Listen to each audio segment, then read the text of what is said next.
ಸಿದ್ದರಾಮಯ್ಯ ವಿರುದ್ಧ ಕುಮಾರಸ್ವಾಮಿ ಅವರು ಆಕ್ರೋಶವನ್ನು ವ್ಯಕ್ತಪಡಿಸಿದರು. ಸಿಎಂ ಕುಟುಂಬದಲ್ಲಿ ನಡೆದಂತ ಪ್ರಕರಣ ನಿಮಗೆ ನೆನಪಿಲ್ವಾ? ಮೋದಿ ನಿಮ್ಮ ಗೌರವ ಉಳಿಸಿದ್ದಕ್ಕೆ ಇದು ಬಳುವಳಿನ ಅಂತ ಕಿಡಿಕಾರಿದ್ರು. ಇದಕ್ಕೆ ಪ್ರತಿಕ್ರಿಯಿಸಿರುವಂತಹ ಸಿದ್ದರಾಮಯ್ಯ, ನನ್ನ ಮಗ ತೀರ್ಕೊಂಡಾಗ ನಾನು ಯಾರಿಗೂ ಕರೆ ಮಾಡೇ ಇರಲಿಲ್ಲ ಅಂತ ಸ್ಪಷ್ಟನೆ ಕೊಟ್ಟಿದ್ದಾರೆ. ಎಲ್ಲ ಸರ್ಕಾರದ ಹುನ್ನಾರ ಏನಿದೆ ಚರ್ಚೆ ಮಾಡೋಣ. ನರೇಂದ್ರ ಮೋದಿ ಅವರ ಹೆಸರನ್ನ ಇದಕ್ಕೆ ಯಾಕೆ ತಳಕಾಕಿದ್ದೀರಿ? ನಾನು ಮುಖ್ಯಮಂತ್ರಿ ಕೇಳ್ತೀನಿ, ಇವೆಲ್ಲ ಚರ್ಚೆ ಮಾಡೋಣ. ಮಧ್ಯಾಹ್ನದ ಮೇಲೆ ಸಭೆ ಆಗಲಿ. ಮುಖ್ಯಮಂತ್ರಿಗೆ ಅವ್ರ ಕುಟುಂಬದಲ್ಲಿ ನಡೀತಲ್ಲ ಪ್ರಕರಣ, ಯಾವ ನರೇಂದ್ರ ಮೋದಿ ಅವರು ಗೌರವ ಉಳಿಸ್ಕೊಟ್ರಲ್ಲ, ಅದಕ್ಕೆ ಇದು ಬಡವಣೆ ಕೊಡ್ತಾ ಇರೋದು ನರೇಂದ್ರ ಮೋದಿಗೆ. ಇದು ಯಾವುದೋ ಪ್ರಕರಣ ಇಟ್ಕೊಂಡು ಮುಖ್ಯಮಂತ್ರಿಗಳಿಗೆ ಏನಾದರೂ ಅಲ್ಪ ಸ್ವಲ್ಪ ಅವ್ರಿಗೇನಾದರೂ ಕೃತಜ್ಞತೆ ಏನಾದಿದ್ರೆ ಮೊದಲು ಅಲ್ಲಿ ನಡೀತಲ್ಲ ಹಿಂದೆ, ಅದನ್ನು ಸ್ವಲ್ಪ ಜ್ಞಾಪಕ ಮಾಡ್ಕೊಂಡು ಅದು ಡಾಕ್ಯುಮೆಂಟ್ ಇದ್ದಾವೆ, ಚರ್ಚೆ ಮಾಡೋಣ.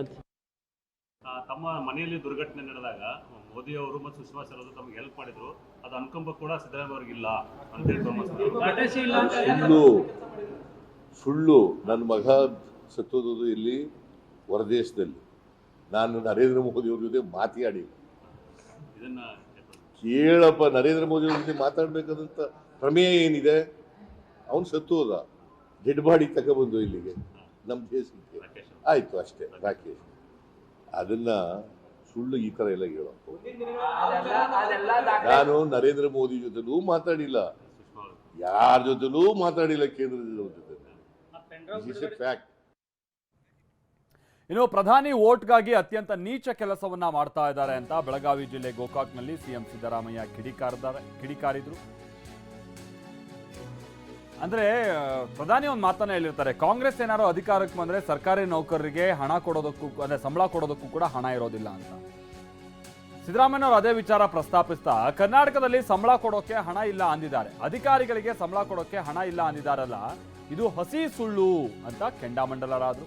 ಅಧಿಕಾರಿಗಳಿಗೆ ಸಂಬಳ ಕೊಡೋದನ್ನ ನಾವು ನಿಲ್ಸಿಲ್ಲ, ರಾಜ್ಯದಲ್ಲಿ ಅಭಿವೃದ್ಧಿ ಕೆಲಸಗಳನ್ನೂ ಕೂಡ ನಾವು ನಿಲ್ಸಿಲ್ಲ ಅಂತಾನೂ ಕೂಡ ಸಿಎಂ ಹೇಳಿದ್ದಾರೆ. ಇದೇ ರೀತಿ ಅನೇಕ ಸುಳ್ಳುಗಳನ್ನ ಹೇಳ್ತಾ ಇದ್ದಾರೆ. ಕರ್ನಾಟಕದ ಬಗ್ಗೆ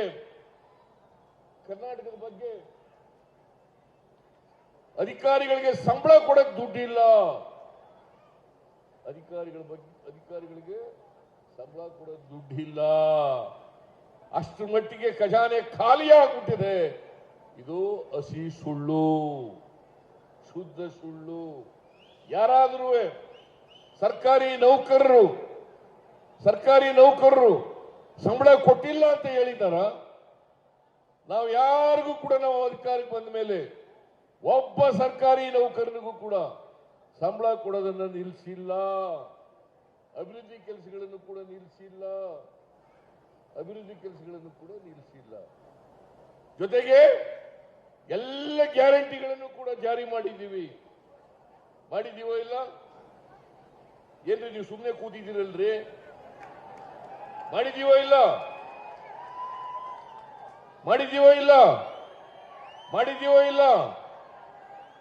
5 ಗ್ಯಾರಂಟಿಗಳನ್ನು ಕೂಡ ಈ ವರ್ಷ ಅಂದ್ರೆ 23-24ರಲ್ಲಿ ಆ ಗ್ಯಾರಂಟಿ ಯೋಜನೆಗಳಿಗೆ 36,000 ಕೋಟಿ ರೂಪಾಯಿ ಇಷ್ಟು ಹಣವನ್ನು ಖರ್ಚು ಮಾಡಲು ಕೂಡ ಯಾವುದೇ ನೀರಾವರಿ ಯೋಜನೆಗಳು ನಿಂತಿಲ್ಲ, ಯಾವುದೇ ರಸ್ತೆಗಳು ನಿಲ್ಲಿಸಿಲ್ಲ, ಯಾವುದೇ ಅಭಿವೃದ್ಧಿಗಳು ಮಾಡೋದನ್ನು ನಿಲ್ಲಿಸಿಲ್ಲ, ಕುಡಿಯುವ ನೀರಿನ ಕೆಲಸ ನಿಲ್ಲಿಸಿಲ್ಲ, ಗ್ರಾಮೀಣ ಅಭಿವೃದ್ಧಿ ರಸ್ತೆಗಳು ಮಾಡತಕ್ಕಂಥದ್ದು ನಿಲ್ಲಿಸಿಲ್ಲ, ಕೆಇಬಿ ಕೆಲಸ ನಿಲ್ಲಿಸಿಲ್ಲ.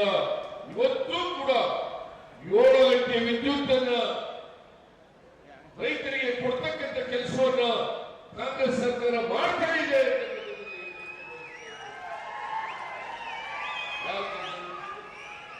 ಈಗ ನಮ್ಮ ಪಕ್ಷದ ಅಭ್ಯರ್ಥಿ ಲಕ್ಷ್ಮೀ ಹೆಬ್ಬಾಳ್ಕರ್ ಮಗ ಅಲ್ಲ, ಪಕ್ಷಿ ಹೆಬ್ಬಾಳ್ಕರ್ ಮಗ ನಾನೇ ಕಾಂಗ್ರೆಸ್ ಅಭ್ಯರ್ಥಿಯಾಗಿ ನಿಂತಿದ್ದೇನೆ ಅಂತ ತಿಳ್ಕೊಂಡು ಕಾಂಗ್ರೆಸ್ ಇನ್ನು ಸಮೀಕ್ಷೆ ಪ್ರಕಾರ ಬಿಜೆಪಿಗೆ 200 ಸೀಟ್ ಮಾತ್ರ ಬರುತ್ತೆ. ಇದರಿಂದ ಮೋದಿ ಹತಾಶರಾಗಿದ್ದಾರೆ ಅಂತ ಸಿಎಂ ಟೀಕೆ ಮಾಡಿದ್ರು. ಪ್ರಜಾಧ್ವನಿ 2 ಸಮಾವೇಶದಲ್ಲಿ ಸಿದ್ದರಾಮಯ್ಯ ಹೀಗೆ ಹೇಳಿಕೆ ಕೊಡ್ತಾರೆ. ಬೆಳಗಾವಿ ಜಿಲ್ಲೆ ಗೋಕಾಕ್ನಲ್ಲಿ ಸಮಾವೇಶ ನಡೆಯಿತು. ಯಾವುದೇ ಕಾರಣಕ್ಕೂ ಮೋದಿ ಅಧಿಕಾರಕ್ಕೆ ಬರಲ್ಲ, ಮೋದಿ ಹತಾಶರಾಗಿ ಸುಳ್ಳು ಹೇಳ್ತಿದ್ದಾರೆ, ಪ್ರಧಾನಿ ಸಂವಿಧಾನಕ್ಕೆ ವಿರುದ್ಧವಾಗಿ ಮಾತನಾಡ್ತಾ ಇದ್ದಾರೆ ಅಂತಲೂ ಸಿಎಂ ತಿರುಗೇಟು ಕೊಟ್ಟಿದ್ದಾರೆ. ಆಕ್ಸಿಸ್ ಮೈ ಇಂಡಿಯಾ, ಆಕ್ಸಿಸ್ ಮೈ ಇಂಡಿಯಾ ಅಂತಕ್ಕಂಥವ್ರು ಸರ್ವೆ ಮಾಡಿದ್ರು. ಆ ಸರ್ವೆನಲ್ಲಿ ಇವರಿಗೆ ಬರೀ 210 ಸೀಟ್ ಮಾತ್ರ ಬಂದಿತ್ತು.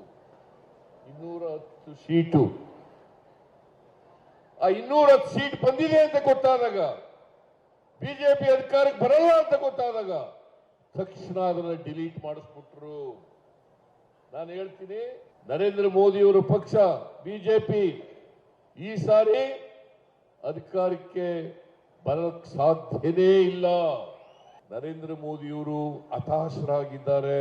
ಹತಾಶರಾಗಿ ಬಾಯಿ ಬಂದಾಗೆಲ್ಲ ಸುಳ್ಳು ಹೇಳಲಿಕ್ಕೆ ಪ್ರಾರಂಭ ಮಾಡಿದ್ದಾರೆ.